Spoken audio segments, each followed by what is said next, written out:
Okay, that's what I've been doing all day. I'm sitting on top of a pile of dirt, and I got this hydraulic excavator. And it's a machine with the tracks and one big arm and a bucket on the front of it. And the way you move dirt piles with it is you climb up on top of the dirt pile and you scoop it up from one side and you dump it on the other. And you keep walking, you keep moving the pile scoop at a time in a direction until you get to where you're going, which is that other dirt pile. And well, I don't know, it's back there is where I started. So anyway, but I'm making this video because it's kind of an analogy to how the whole country is going. Everybody thinks we're going around in circles, and I went around in circles on purpose. But going around in circles and nothing's really getting done. And if you just watch me for 5 minutes, you probably say, geez, you know, this he really hasn't done anything. But in the course of the day, I've moved this dirt pile, I don't know, 200 feet. And that's how this whole socialist thing is working. Just keep going around in circles, and people say, well, there's nothing really happening.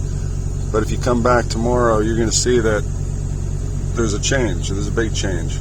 And the next day, there'll be a big change. And if I was to move this pile, if the job was to move it 5 miles, it would take a long, long time, but at some point this pile of dirt would be 5 miles down the road. And then some people are like, well, geez, you know, how'd we get here? How'd that pile move? Well, one scoop at a time, one little piece at a time. Just spinning around, taking time, being methodical, and that's how the country's been changing for, shit, it's got to be my lifetime.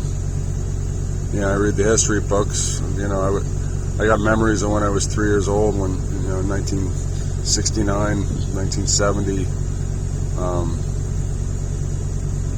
and I've noticed, you know, there was things that changed, just that, you know, that I've watched, and things don't seem like much to begin with, and then, you know, a few years later, it's like, wow, you know, what do you mean we can't do that anymore? What do you mean this is a problem? What do you mean farm animals can't drink out of a stock pond that was dug 200 years ago for the animals to drink out of? But this dirt pile is an analogy. Me moving the dirt is an analogy for how socialism and communism works. Just one little bite at a time. Just keep on moving. Keep the ball moving in the right direction. And keep going around in circles so everybody thinks you're a bunch of idiots and you don't know what's going on. Because you do know what's going on. You know what the end result is going to be. And nobody's going to... This is boring as shit to watch. You know, pick up a thing, spin around, dump it. Pick up a dirt, spin around, dump it. Nobody's going to watch that. Nobody's going to pay attention. They're just, you know, some guy, why doesn't he just get a different machine? Well, probably a big rubber tire loader would be better. But this excavator is the one that's on the job, so that's what I'm using. But anyway, that's my analogy on socialism, communism, and the direction our country is taking. So, you all have a good day.